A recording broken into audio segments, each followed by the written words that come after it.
Right, కేంద్ర మంత్రి కిషన్ రెడ్డి మాట్లాడుతున్నారు, ఇప్పుడు లైవ్ చూద్దాం. 9 ఉగ్రవాద స్థావరాలను ధ్వంసం చేశాం. ఐఎస్ఐ నెట్వర్క్ను పూర్తిగా మరి ధ్వంసం చేయడం జరిగింది. ఆ తర్వాత పాకిస్తాన్ తోక ఆడిస్తే, డ్రోన్ల ద్వారా తోక ఆడిస్తే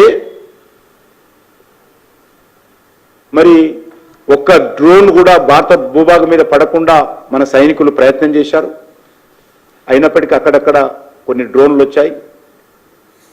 దానికి ప్రతీకారంగా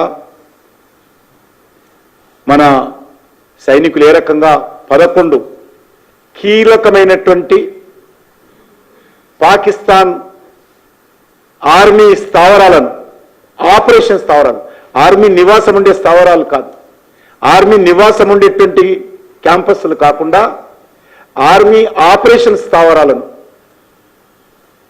ఏ రకంగా ధ్వంసం చేశామో, అనేకమైనటువంటి ఆర్మీ ఎయిర్ బేస్లను, ఆర్మీ కమ్యూనికేషన్ నెట్వర్క్ ఉండేటువంటి కేంద్రాలను, ఆర్మీ క్రూషియల్ ఇన్ఫ్రాస్ట్రక్చర్ను ఏ రకంగా మన సైనికులు ధ్వంసం చేశారో మనమందరం చూశాం.